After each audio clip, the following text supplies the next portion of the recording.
All right, we'll go ahead and get started. Thanks all for joining us today for our first Lunch and Learn of 2025.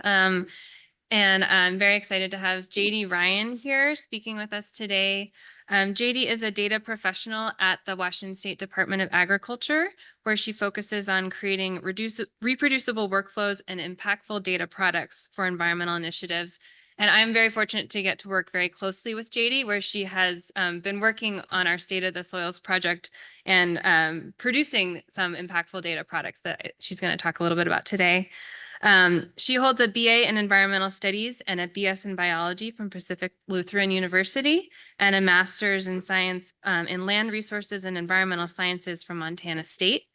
And Jadey is passionate about using modern technology to make complex data accessible and actionable to diverse audiences. And that's what she's going to be speaking with us about today. So thanks so much, Jadey, for talking with us. Thank you, Deirdre. So my name is Jadey Ryan. I'm a data scientist at WSDA, and like Deirdre said, I work really closely with her and some other partners at Washington State University, all for the Washington Soil Health Initiative, or WASHI, and our State of the Soils Assessment Project. So this is what I'm presenting on today is a very collaborative effort. It's not just me. I don't have a background in soil science. I'm mainly working on sort of the process and then relying on our collaborators for the soil science domain expertise. So today, this presentation is focusing on using the WASHI State of the Soils assessment as sort of a case study for how we started 5 years ago and what our pipelines and data products look like now.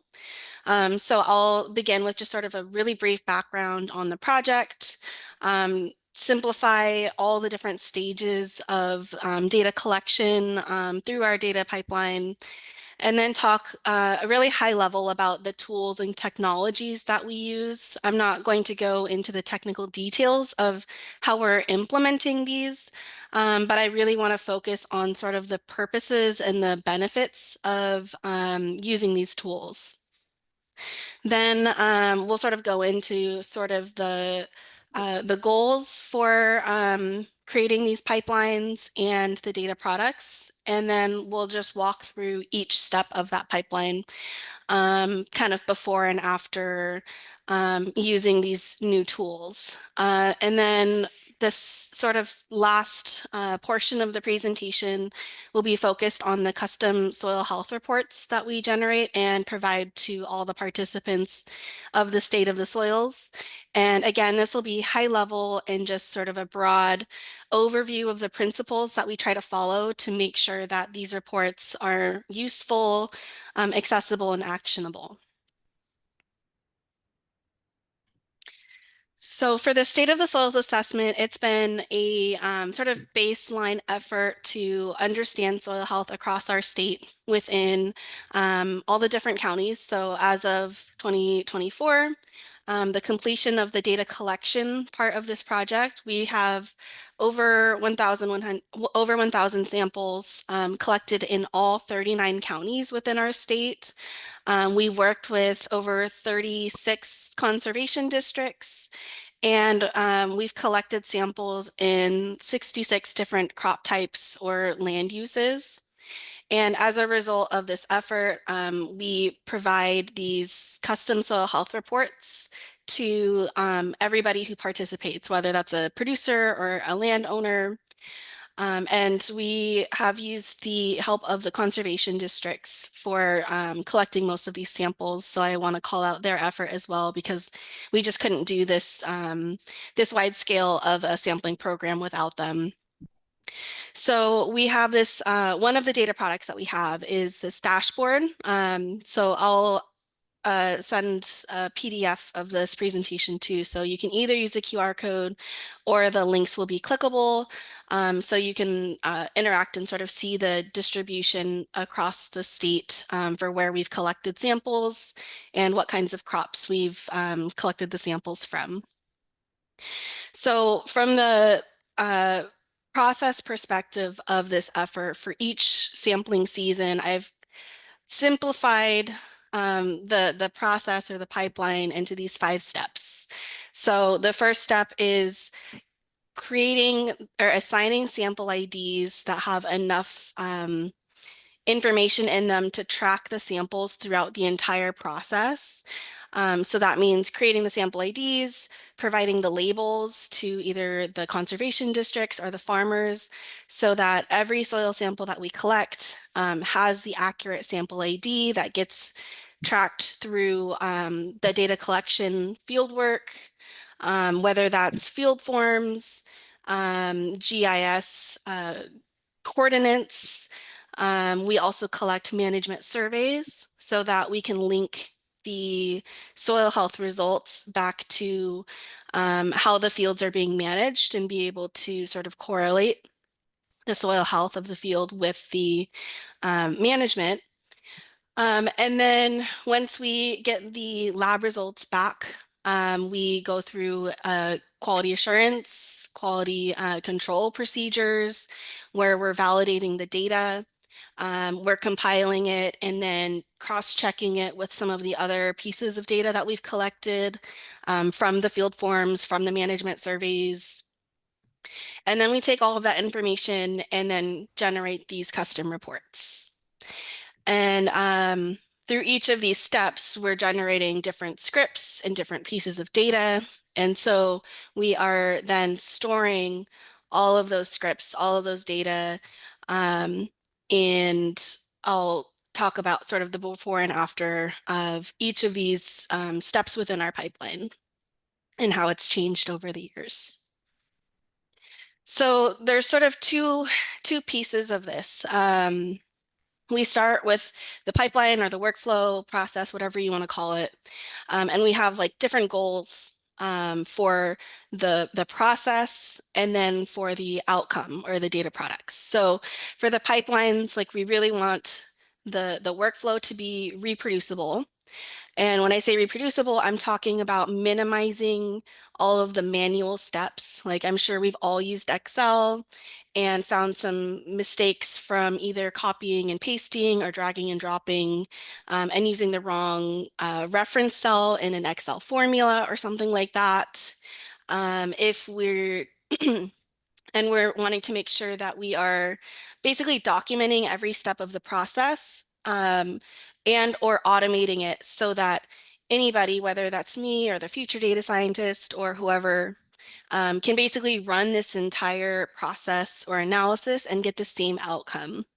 Um, and then we also are making sure that our pipelines are efficient. So for example, if a sample changes, like a landowner decides instead of sampling their wheat field, they want to sample a CRP field or something like that.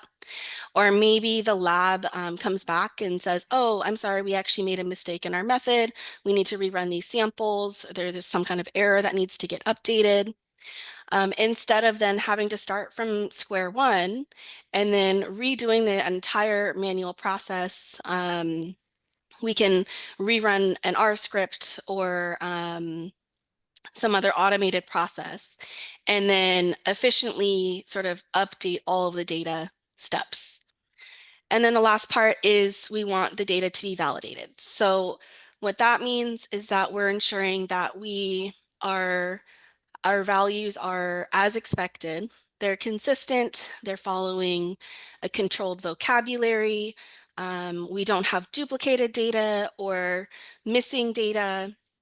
And all of these goals of the reproducible, efficient, and validated pipelines then result in a high quality data that then can feed into these different data products. And when I'm talking about data products, it's mostly for this presentation, the custom soil health reports, but we also can include like dashboards or different data visualizations, websites, etc. And the goal of these data products is for the end user of the product. So in our case, we're talking about the land managers or the growers or producers so that they can access their data and results and meaningfully interpret them, and then make informed decisions or management decisions basically based on what they've learned from the data as they're presented in the data product. So instead of sending a producer a Excel spreadsheet that just has the measurements and their values, or a PDF report that is really just a table of their values, we want to make sure that we're providing these comprehensive reports that really help them to understand their data in the context of their fields, their counties, their crops. So the overview of our pipeline tools and technologies, like what we've used and um, what this is basically just what we've used at all during the last 5 years, and then I'll go into sort of the before and after of what our process looked like before and then what it looks like now. So the general tools are pen and paper. So printing out, for example, a field form and then filling it out in the fields, pen and paper. Excel or Word documents, so creating the tables and the plots with Excel, or storing your data in Excel, and then copying and pasting those into a Word to create the reports. Those are the really basic tools and technologies that definitely have their place, and we still use as pieces of our pipeline. But now we're sort of we've moved over to more tools that can help us with the data validation and the automation pieces of for that reproducibility and efficiency. So ArcGIS, made by Esri, is sort of this ecosystem of um, geospatial products. So we have a license for ArcGIS, so this is not an open source or free software. But we use the ArcGIS Online for publishing web maps that can then be accessed by conservation districts. We use field maps for the field forms now instead of the pen and paper. And then Survey 123 is a survey tool where we can collect the management survey data in a pretty user-friendly way. And then sort of the automation parts are using R, which is a statistical programming language. Cordo is a publishing system that works really well with R. You can create websites, books, interactive HTML reports, Word documents, PDFs, all kinds of different published papers and tools. And then GitHub is a version control system. So we use GitHub for not only storage, but also version control. And so I just wanted to briefly outline sort of the tools that we're using, and now we're going to go into sort of the before and afters. But before I get there, I also want to emphasize that this has, again, been a 5-year project of learning for our team. And a lot of these tools and systems have changed over these 5 years as we've learned what works and what doesn't work. So it's not a one, like what I'm presenting today is not a one size fits all solution or recommendation. I'm hoping to just share sort of what we have learned works and what doesn't work.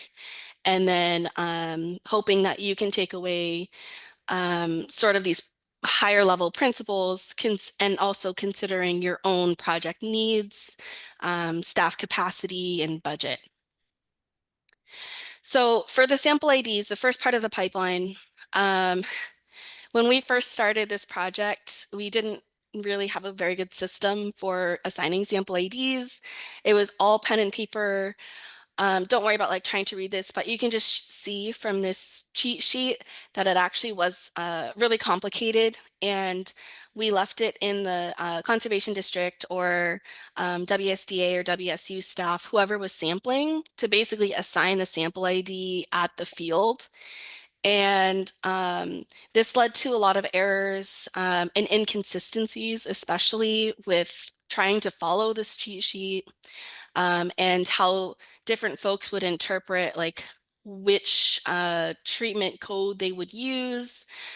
It also led to issues with legibility. So handwriting things down where zeros might look like O's or vice versa.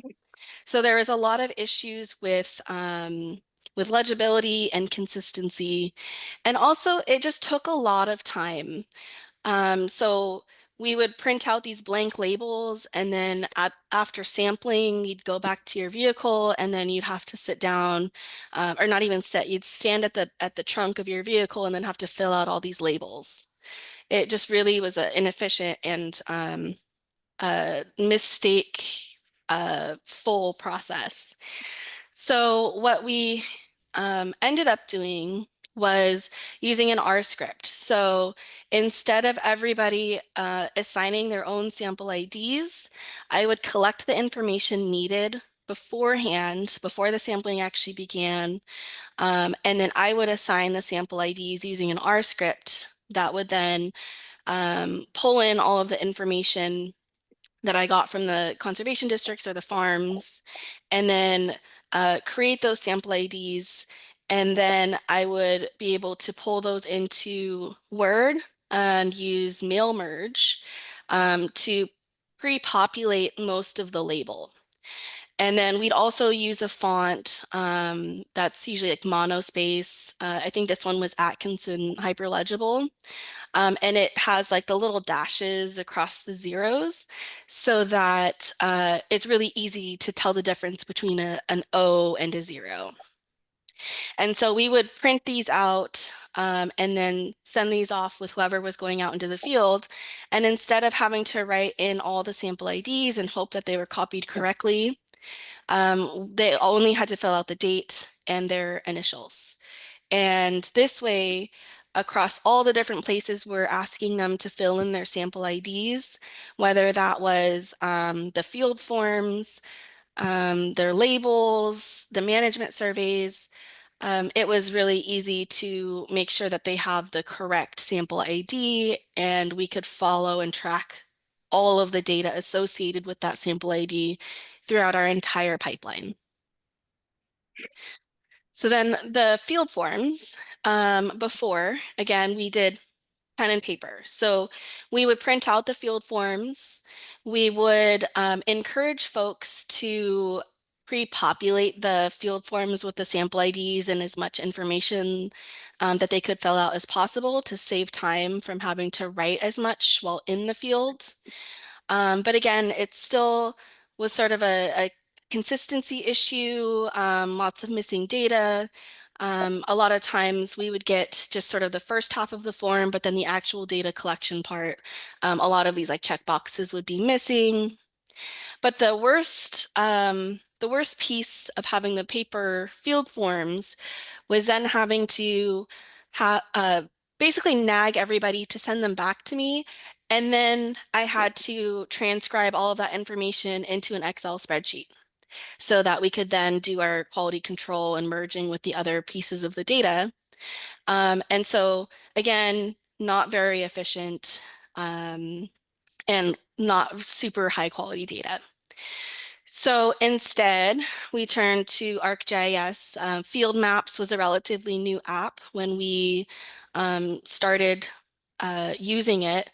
And what was really cool with Field Maps was that we could add the points beforehand before going out to the field, use the app to navigate to that point. We'd collect 5 points within a field, and all of the data validation was built in. So you would navigate to the point, and then you would be able to use the sample, fill in all the sample IDs and crop, and it would auto-populate the date and time as well. So it makes the process much, much easier. But as sort of the data manager, my favorite part of this was that at the very end of the season, all I had to do was export the data sheet from from um, from this. Yeah, it basically exported as an Excel spreadsheet. So it compiled all of the field forms from this web map And it had all the data validation included. There were no missing values because like if you can see like the little asterisks, those would be required fields. So you wouldn't be able to submit your updates or your points unless you filled out everything. So a lot of increased data quality, less missing values, less inconsistencies, especially with the crops, because then you had a drop-down menu that you could pick from. Then the management surveys, when we first started, we had an Excel spreadsheet, and that was really challenging because it just relied on sort of the attention to detail and interpretation of what each of these sort of really brief column names were. So each conservation district or each sampler would basically sit down and interview the grower and fill out this Excel spreadsheet.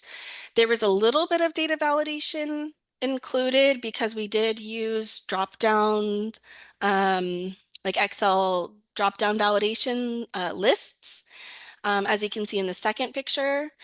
But there are ways to get around choosing something from these lists. And also it doesn't force you to enter something for every column. So again, still lots of accuracy and completion issues. And then there was also the part of having to then compile all of these different spreadsheets at the end of the season. So again, we turned to ArcGIS and started using Survey 123 so that instead of sort of vague column names, we could have more explicit instructions and examples, a lot of more like drop downs, and again, required fields so that we weren't missing anything. Oh, and then also at the end of the season, they're all in one place in one spreadsheet that can then be exported. So less having to compile a bunch of different mini spreadsheets. So then the next part of the pipeline is the quality assurance, quality control procedures. So in the beginning, we didn't really have a process laid out. So we'd get the spreadsheet back from the lab, and then our soil scientists would review it and use basic Excel functionality like sorting, pivot tables, calculating the averages and standard deviations, but it was all kind of a manual process. It wasn't super well documented, and it wasn't reproducible or efficient. So instead, we started using what's called literate programming with R and Cordo. And if you haven't heard of what literate programming means, it's basically where you can weave together code and a narrative. So we can create these reports using Cordo, but all the numbers and the tables are all dynamically created with our code. So if we updated the data, then I could update the data source and then rerun the report, and it would dynamically update all of the statistics and the tables that were created. So we would use some basic summary statistics like the number of records, mean, standard deviation, the range, and then we'd use z-scores to sort of flag any suspect data. And so then we'd have this table where our soil scientists could then look through and look at all of the z-scores that were above 3 or less than -3, and then sort of use her own domain knowledge to figure out if that should just remain a suspect flag or if we wanted to sort of upgrade the quality code to an outlier so that it could be filtered out from analyses. And then we would also create this table for other sort of qualified data, which could be non-detects or like derived data, meaning it's calculated from something that was a non-detect or or other instances where there's just kind of a quality flag that should be considered before using the data in analyses. And then we also most recently found this R package called Point Blank for validating data. And so we also started doing this as part of our quality control process where we can make sure that we're not missing any columns.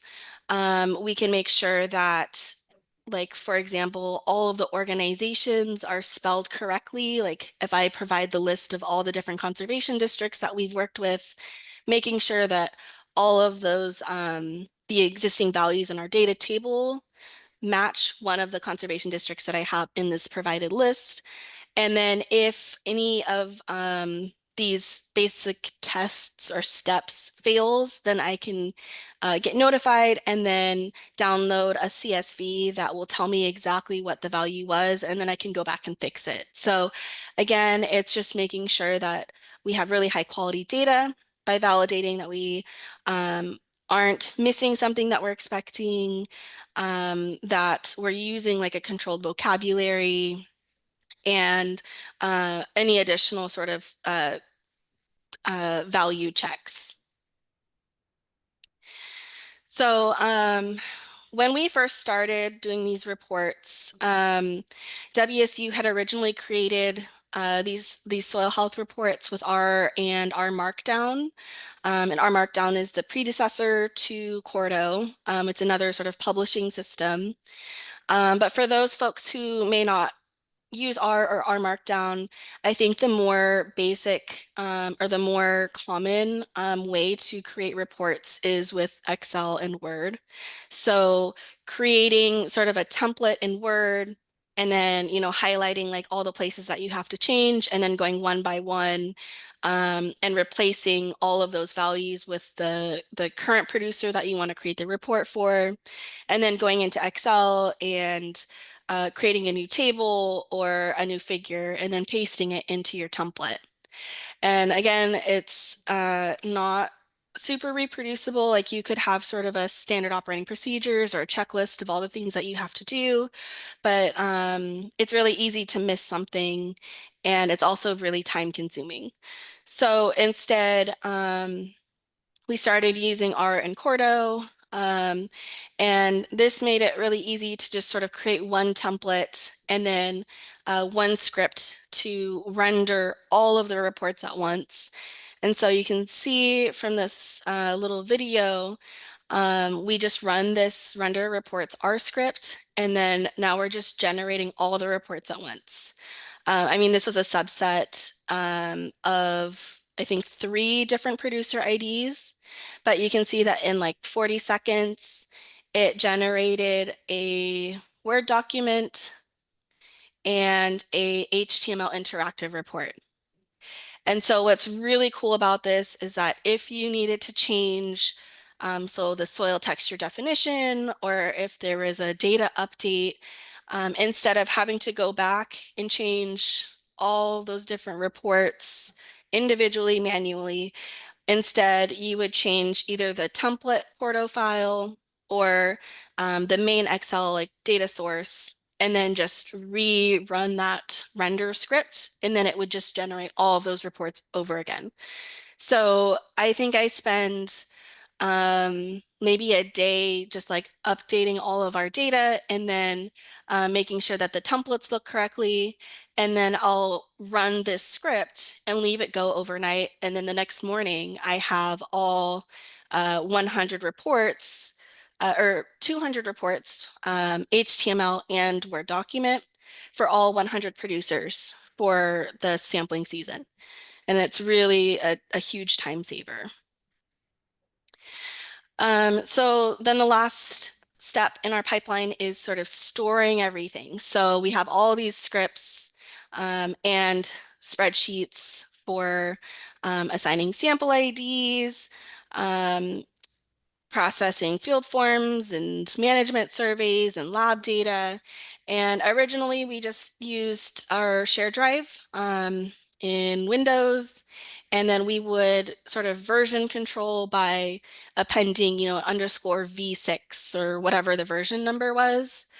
And again, it's not super easy to go back and forth between version 5 and version 6 and see the exact differences.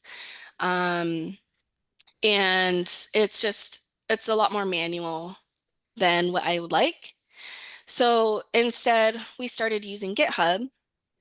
And we use GitHub for storing not only the data, but also all of the scripts, all the Cordo files and templates. And what's really cool with GitHub is that everything you do is recorded. So anytime you make a change, you add what's called a commit, which is just a very brief message of what change you did. And then it also makes it really easy to go back in time and see the exact changes that you've made. So this second screenshot is what is called a diff. And it shows you exactly what changed. So gravelly sand was deleted and replaced with clay in this change. And then in another row, gravelly sandy was replaced with clay again. And you can see that there were 365 additions, 354 deletions. And then if I realized that this was like a mistake and I wanted to go back, I could fairly easily revert back to this version. And it also makes collaboration a lot easier. So instead of having to email files back and forth, being able to just say, hey, I updated this in GitHub, and then your collaborators who you've invited can go view the changes and pull these files. And for privacy security purposes, this repository is private only. So that means that any collaborators have to be invited to see any of these files. So most of this process, or most of the before and afters were about automating things for that reproducibility and efficiency, for those reproducibility and efficiency goals. But I also want to emphasize that there's a balance to be had here. Um, you can easily spend a lot of time trying to make something automated, but it doesn't actually save you that much time. So I would say for my projects, I'm sort of down in this like weekly, monthly, yearly category. And then usually like everything that I've automated would save me at least 30 minutes and mostly like multiple days, like especially for those reports, especially when I'm considering how many times I've had to re-render all of the reports because there's a data update or a terminology change. Um, so it just makes it worthwhile, in my opinion, to automate those bigger tasks. But then if you think of something where you're only doing it yearly and it only saves a second of the process time, you would have to only spend 5 seconds to make it automated for that to be worth it. So uh, it is very easy to kind of go overboard and automate every single little thing. So I just encourage you to try to find a balance between actually spending time to save time versus spending time to just automate something for the purpose of automating something. So I'm going to shift gears a little bit and sort of move over to the reports piece of the talk. And so I don't know if anybody has attended the Making Soils Data Actionable webinar series that was last year. I gave the last talk of the series on specifically these reports. So I'm reusing some of these slides.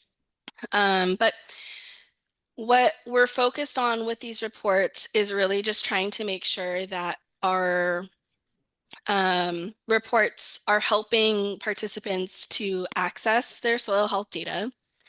And that means providing multiple formats, whether that's a digital that they can view in their browser or a printable PDF report. um, including as many resources as possible so that they don't have to go hunt down like some sort of interpretation guide later on. And then using plain talk, minimal jargon. Um, we also want to make sure that we are helping them to interpret their data by providing sort of the science behind all these soil health indicators that we're measuring, um, and then providing them comparisons between their samples and samples that were collected from the same crop or the same region. And then we also, this is the trickiest part, and yeah, definitely the hardest with sort of the evolving nature of soil science and soil health. But we want to help producers translate their results into informed management decisions. So first is the access part. So we provide these reports in two different formats. So there's this interactive HTML where it's fun to engage with on your computer, and you can like hover over plots to see the specific values of every point. And it just makes it a little bit more fun. But then there are some folks who don't want to touch a computer at all, and that's totally fine. And we want to make sure that we're providing a report in a format that they can engage with in an enjoyable way. So we provide a PDF that they can print if they want to hold something in their hands and highlight and take notes on, or sit down with a technical assistance provider. So we just want to make sure that we're empowering participants, whether they want something interactive or something that they can hold in their hands. We also want to make the report self-contained. So again, we don't want to make the report recipient hunt down other information elsewhere. So we try to briefly provide sort of a background on soil health. What does it mean for healthy agricultural soil? And then some additional resources for Soil Science 101. And the important thing here is like using plain language so that we remember that we're talking about like extension, and we're not talking to other soil scientists, we're talking to landowners who just want to understand their soil health data more. And when we're talking about accessing our data and results, there's also this more traditional sense of data accessibility, mostly in the form of data visualizations. So these are more of the traditional concepts of like making sure that you're considering folks with different types of color blindness, and making sure that you have really good color contrast. Instead of relying solely on color to convey information in your different plots, instead consider using labels or annotations or different symbols. And this is especially important if you are providing a printed out report. Say somebody can't print in color, they have to print in black and white. And a lot of times you just can't differentiate between those different shades of gray. So including different symbols or labels makes that really makes it more accessible. And then some other things to consider are text size, making sure that it's legible and people aren't going to have to stack two pairs of reader glasses to see the text. And then for digital formats, alternative text is really important. So if somebody is using a screen reader to read your report, you want to make sure that they have the ability for the screen reader to read a description of an image or a graph, and you use alternative text to do that. So then the next piece of making reports accessible and actionable is the interpretation part. So to do this, we are synthesizing the latest research on the 30 or so different soil health indicators. Again, we're using plain language. We link to additional resources, but we are summarizing the latest science in text and trying to use graphics when it's applicable. So if somebody has never heard of potentially mineralizable nitrogen, or carbon. Instead of them having to go Google that separately, we provide a description here as well as provide sort of a graphic for them to understand how these different indicators also relate to one another. We also are offering sort of simplified context for interpretation. So a lot of these soil health indicators can kind of fall under these different categories of do you want this measurement to be more, less, or should it be within an optimal range? And so we have this table that describes the soil functions of the indicator and then also what that scoring curve type is. So Cornell has quantified scoring curves that have like very specific thresholds, but those aren't as applicable to Washington with our different cropping systems and geologies and soil types and whatnot. So for now, we are just sort of including this general concept of more, less, or optimal. But stay tuned for sort of the next phase of the state of the soils where we're hoping to be a little bit more specific. So we also provide additional resources. So we also include sort of this graphic for what does it mean to get quality results and has sort of those core principles for getting quality results when you are sampling soils. And then we also link to a webinar that Danny Gilardi gave a couple years ago that is all about interpreting soil health results. We also provide their results in two different representations.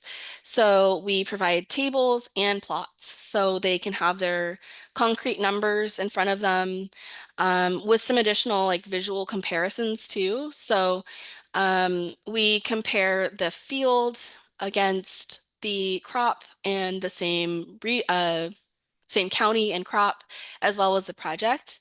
And we try to also make it a little bit more visually easy to understand too by coloring the backgrounds of the cells. So in this example, most of the measurements for the field and the county and crop are all about the same or greater than the project average. And then you can also see that in the plots too. So the red square is this producer's field. And then if you were looking at the interactive report, you'd be able to also hover over these points to get those exact values as well. So again, the hardest part is actually providing like specific recommendations and helping the growers translate their data into a management decision. And it's the hardest because our understanding of soil health and how it relates to management is still such a hot topic and undergoing so much research. So it's a little bit easier for fertility because there are so many different lookup tables and specific equations that have been created based on specific crops or regions. So Adam Peterson, who used to work for the Thurston Conservation District, he also presented at the Making Soils Data Actionable webinar. And he talks about how he created these reports that are providing specific, very concrete recommendations depending on their fertility results. So for example, like nitrate nitrogen, their results were 6 parts per million. The rating is low, so the recommendation is to add more nitrogen fertilizer next spring. So this is the most like concrete way, is providing very specific recommendations. If you're qualified as an agronomist or have the experience with finding the correct amendment and rate lookups. But this is more challenging for the other soil health indicators. So much of these other indicators are still developing understanding of of their link to soil functions and then their link to those management decisions. So it makes it a lot more challenging to say, hey, based on your ACE protein or your mineralizable carbon or nitrogen, you should do cover cropping or like some of these bigger picture management recommendations. So we're not there yet. Danny Gilardi also wrote a blog post on the WashI newsletter last year, all about the state of the soils. So again, we are pretty much done with the big the broader sample collection phase and are now moving into the data processing phase where we're trying to better understand all of these connections and come up with more specific recommendations. So the last part of this talk is just how can you make these custom reports? And so we've developed this R package called Soils, and the target user is going to be a scientist or technical service provider, extension staff that's comfortable with or willing to learn R, Quarto, and this new R package, and that you have soil sampling data.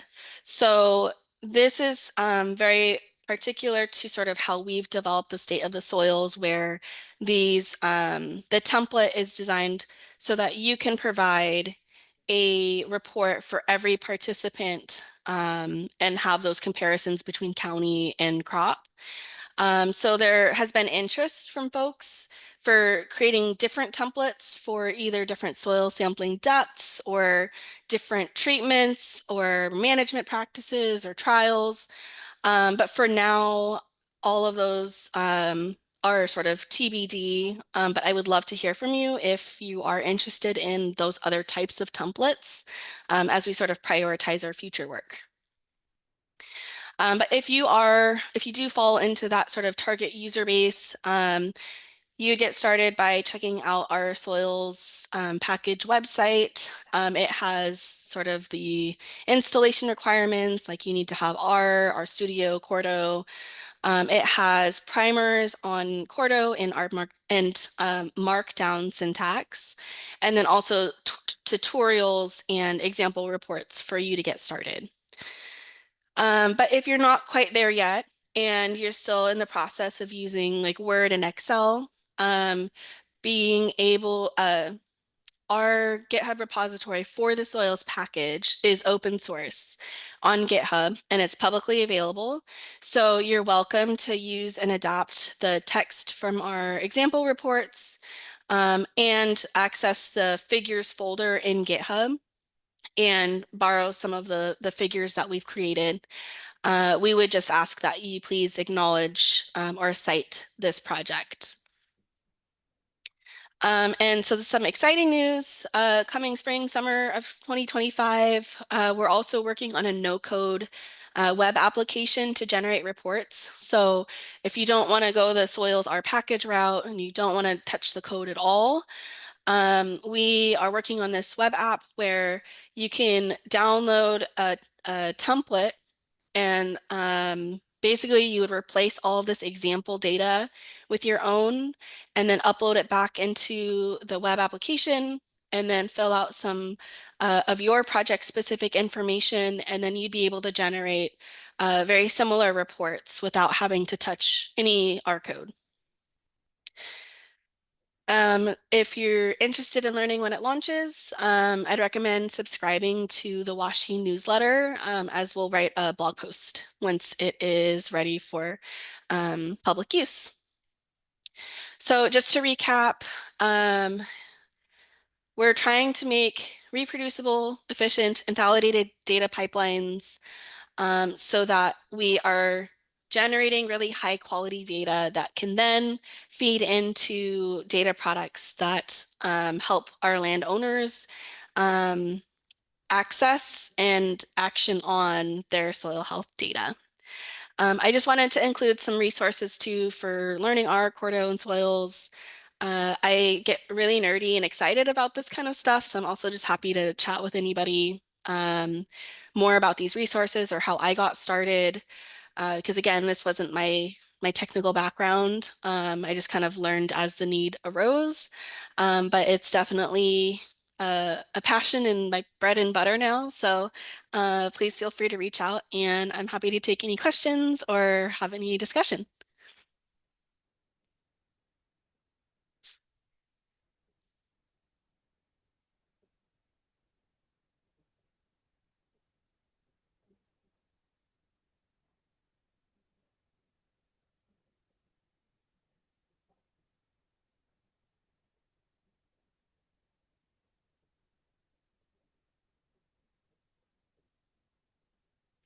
Hello, hello. Okay.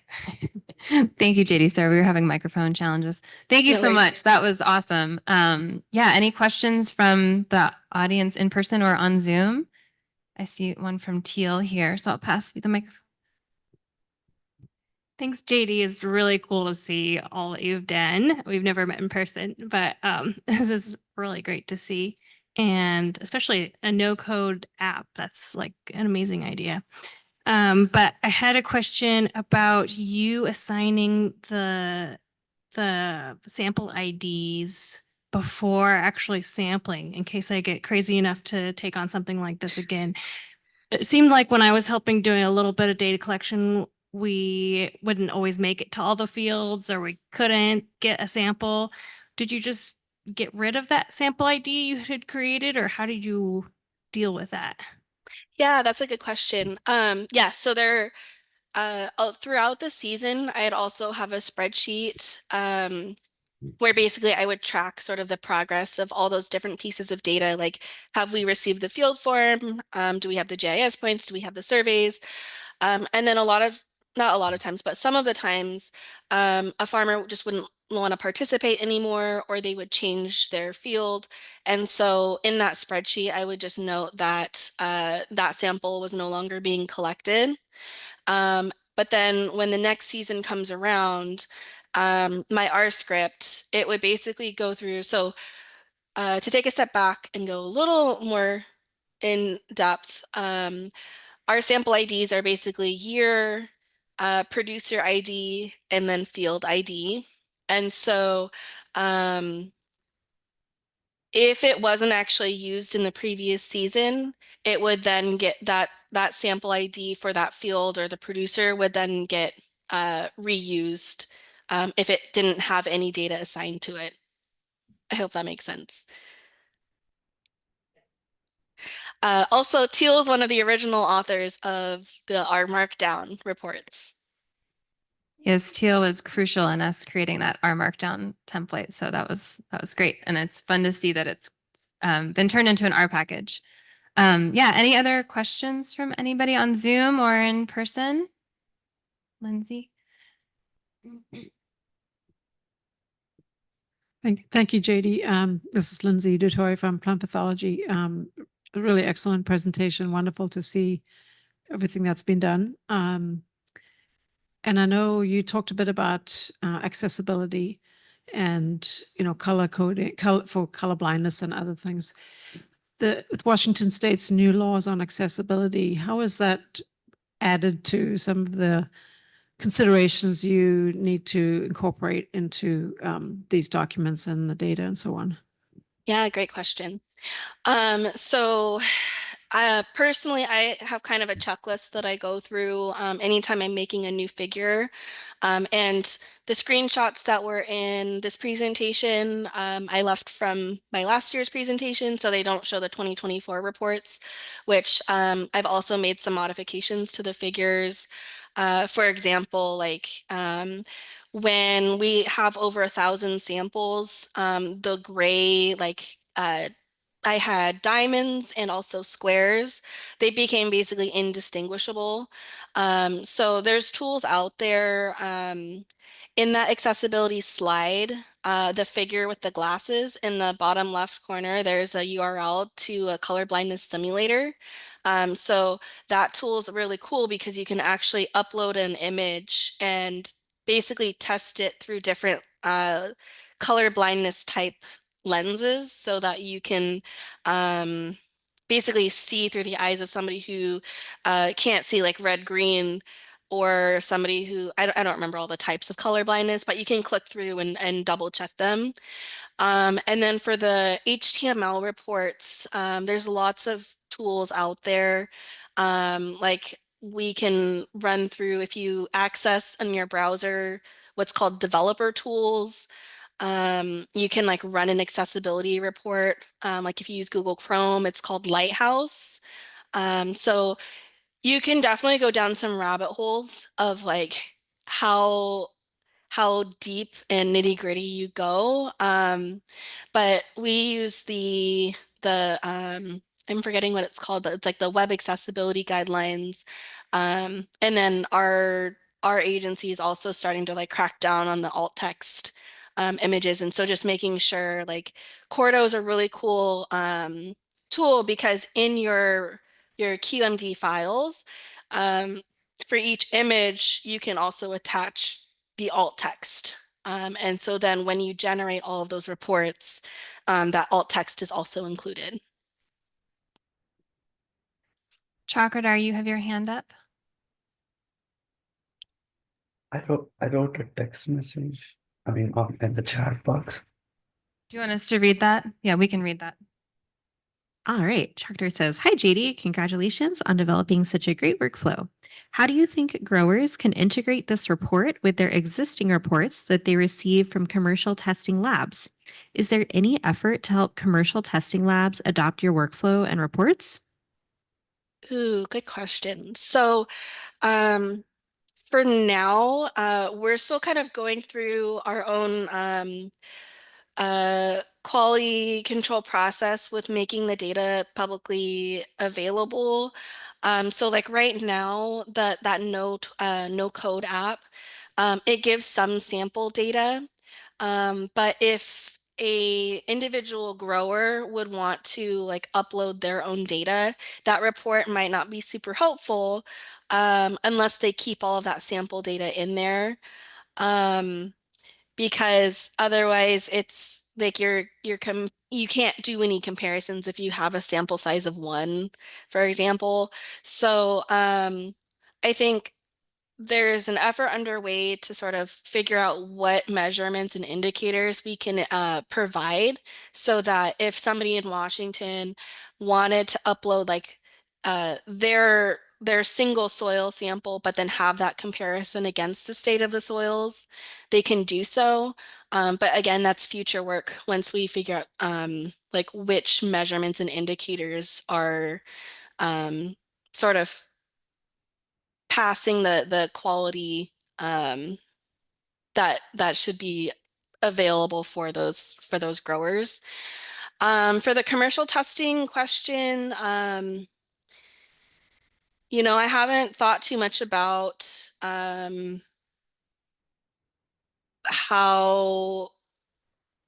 to approach that, I guess. Like I know we use soil tests in Moses Lake, and they have their own reports, which are usually just a PDF or an Excel file. And I think that hopefully the drag and drop tool will be maybe used by them. I don't know. We haven't had those conversations yet. But I'm looking forward to sort of seeing the initial user feedback. And then again, it comes down to also like when you're uploading your data to that drag and drop tool, making sure you have enough other samples so that you can have those comparisons so that it is worthwhile. But even if you don't, even just the example report that has, the descriptions of the different soil health indicators and some of those other resources might be helpful. Thank you, JD. I just want to say like this is really impressive work, and I want to congratulate you and the whole team for getting this information out. Thank you. I think this is really useful for the growers. Yeah, it's very impressive work. Thank you. And again, it's been a collaborative effort. Yeah, that's why I'm going to congratulate the whole team. Well, thank you so much, JD. Yeah, it was an excellent presentation, and it's really I'm so grateful to have you on our team, and you've been such a crucial part of this project, and that's evident in all that you presented today. So thank you so much for presenting to us, and thanks everyone for joining. Appreciate it. Thank you all.